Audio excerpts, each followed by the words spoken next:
The restaurant was called Lumen, the kind of place that marketed itself as upscale casual, which was a polished way of saying the lighting was flattering, the plates were tiny, and the staff learned to smile through minor disasters, like it was part of their job description.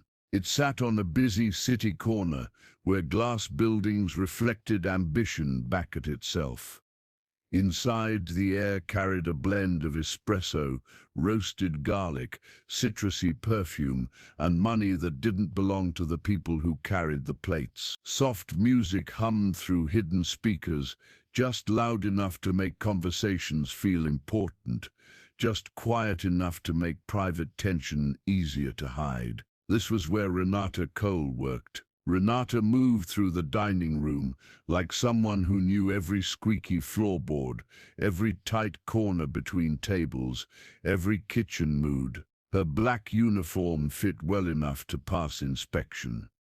Her shoes were sensible, another word for ugly. Her hair was always pulled back neatly, because loose strands were a luxury she could not afford on a double shift. If you asked her co-workers to describe her, they'd call her reliable. If you asked customers, they'd call her pleasant. If you asked life, it would say she was tired. There's an old adage that says, you can tell how heavy someone's burden is by how carefully they smile. Renata's smile was flawless. She smiled when guests snapped their fingers instead of saying, "Excuse me." She smiled when someone said, "You're too pretty to be working this hard," as if beauty paid rent. She smiled when a couple argued quietly over appetizers and somehow blamed her for the mood.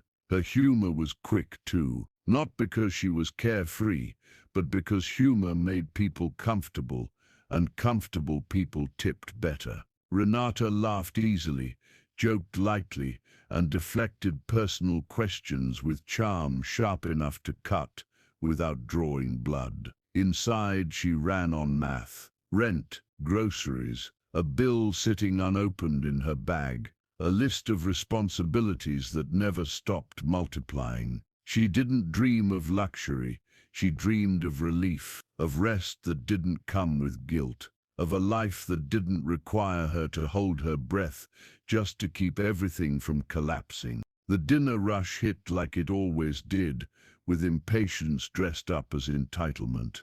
A table complained their water wasn't cold enough. Another insisted their steak was medium, not medium rare, as though the cow had personally betrayed them. Someone waved Renata over while she was already balancing a tray heavy enough to qualify as a workout. She navigated it all with practiced grace. At one table, a group of young professionals laughed loudly, the kind of laughter fueled by promotions and the shared belief that exhaustion was temporary if success was inevitable. One of them asked if she ever got tired of being on her feet all day. Renata smiled and said, "Only when I'm awake." They laughed.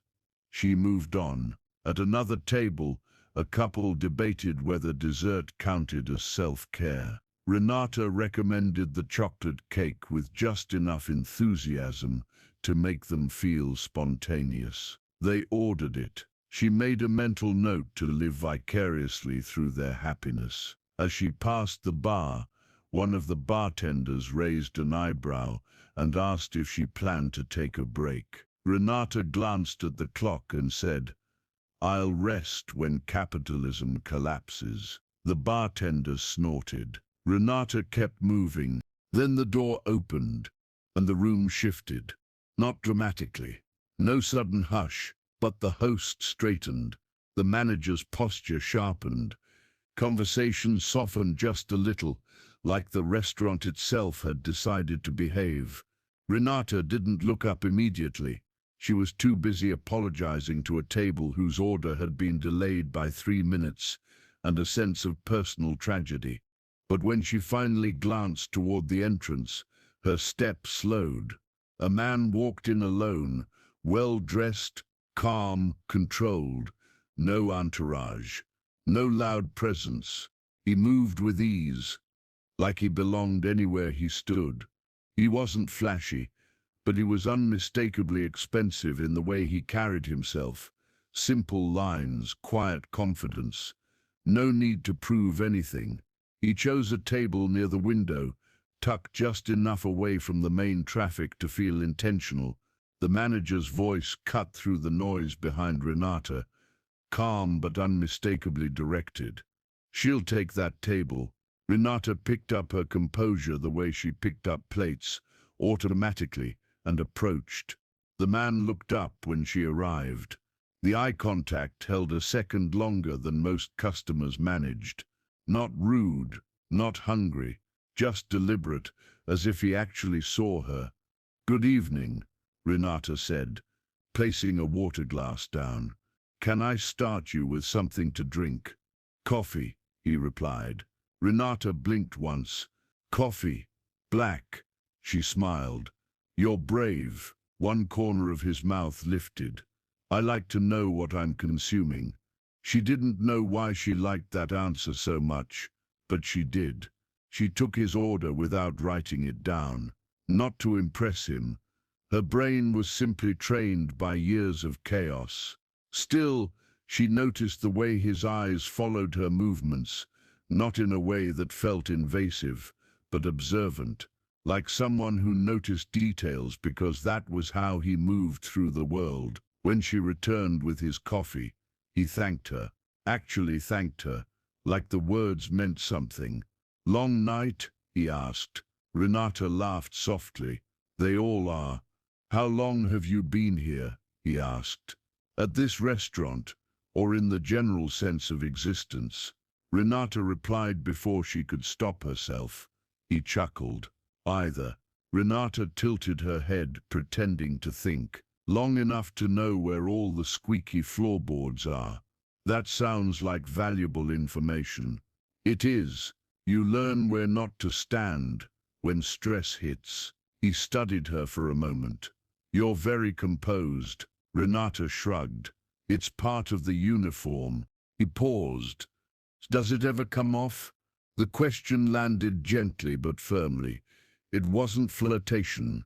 It was curiosity, with a pulse. "Only at home," Renata said. And sometimes not even then.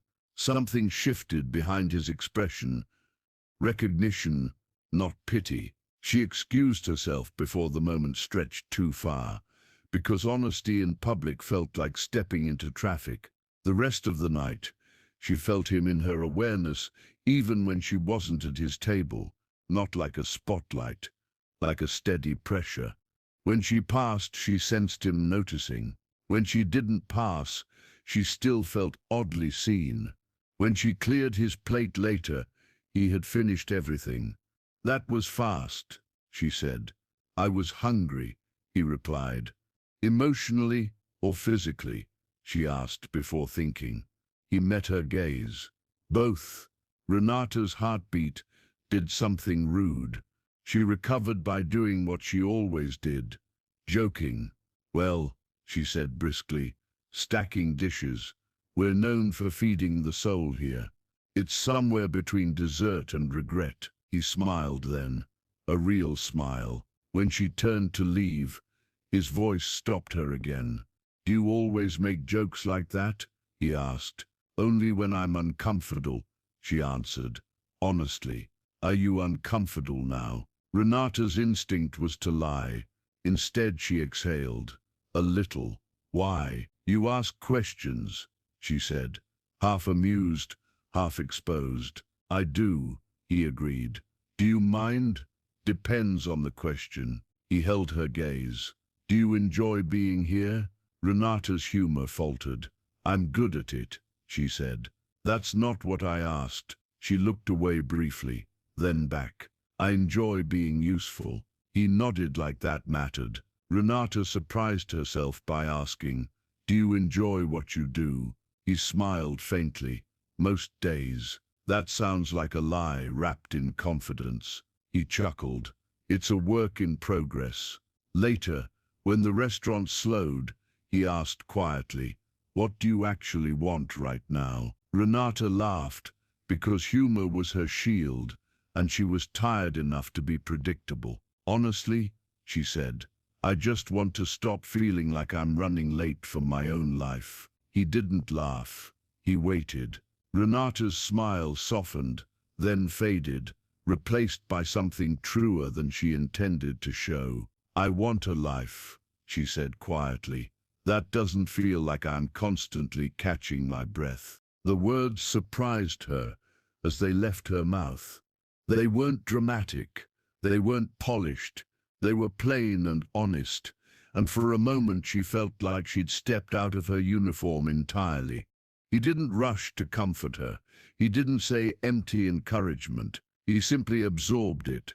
That makes sense, he said. Renata swallowed. It does? It does, he repeated, steady and certain. Rest is easy to recommend when it's optional. She stared at him for a beat, then laughed softly, breathless. You're unsettlingly observant, he answered just as quietly. So are you. That was the turning point, the hinge the story swung on. The waitress joked, but the billionaire took her seriously. When Henry paid, he didn't make it a performance. He tipped generously, but it didn't feel like a purchase. It felt like respect. Outside, after her shift, she stepped into the cool city air and found him waiting at a polite distance. You didn't have to wait, Renata said. I wanted to, Henry replied. She eyed him. Are you always this calm? Only when I'm nervous, he said. Renata laughed. That's disappointing. I was hoping you were secretly chaotic. I'm disciplined chaos, he said. It's a brand. They talked just walking. No destination, the kind of conversation that makes time feel softer. He didn't press her. She didn't perform. It was easy in a way that made her suspicious of it. Then Henry stopped. I need to tell you something, before this becomes something you regret, he said. Renata's chest tightened. That sounds ominous. It's not ominous, he replied. It's complicated. He explained without drama. He wasn't just comfortable. He was high profile. He ran a company people loved to gossip about. His name carried weight in rooms Renata had never stepped into. Renata let out a quiet breath. So you're very successful, in ways that complicate things, Henry said. Renata laughed dryly.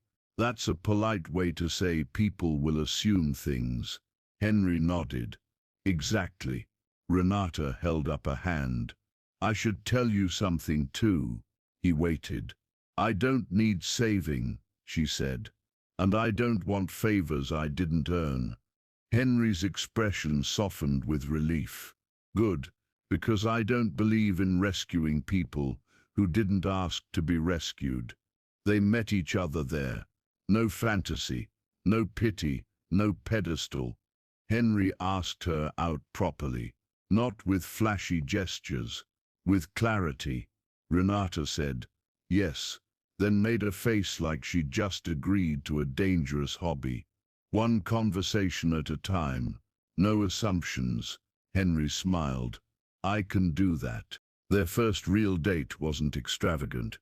It was comfortable, the kind of place where you could hear yourself think. They laughed. They traded stories. Renata teased him about black coffee, like it was a personality flaw. Henry teased her about apologizing when other people bumped into her.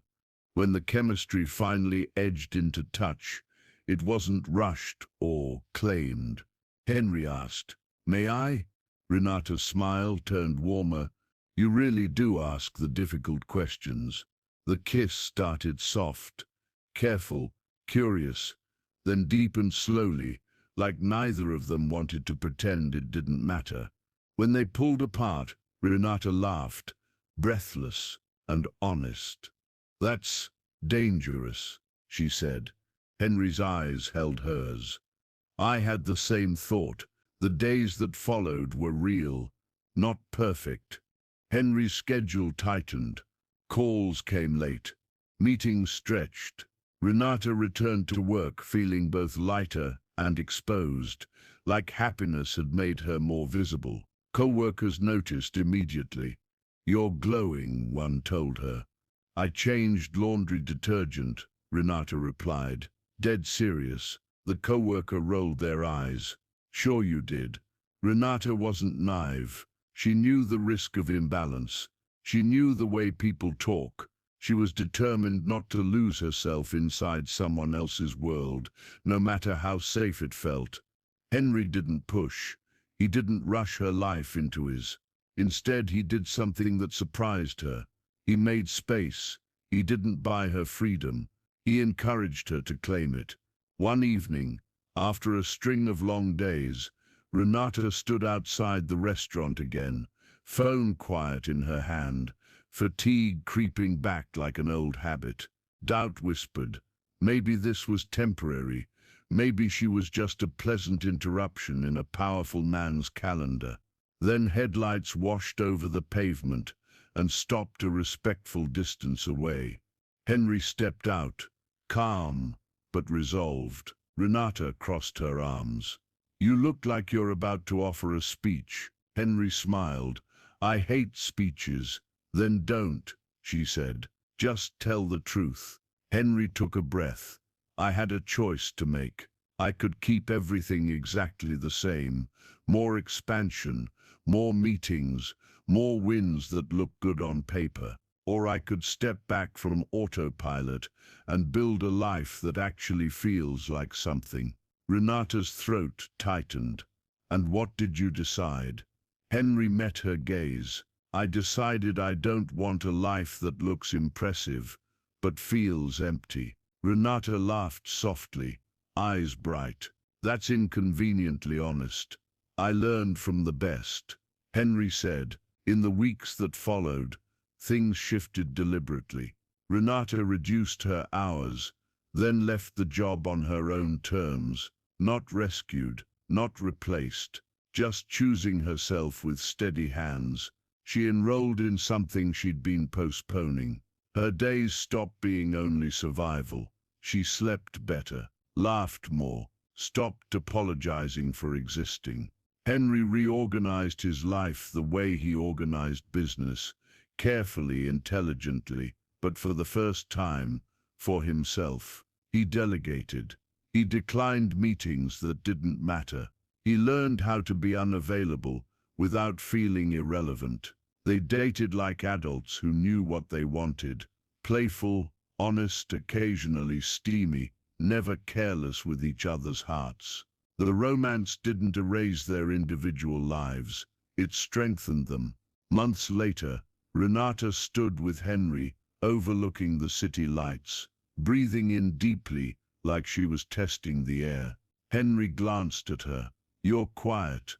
Renata smiled. "I was just checking." "Checking what?" "That I'm not catching my breath anymore." Henry squeezed her hand gently. "Good."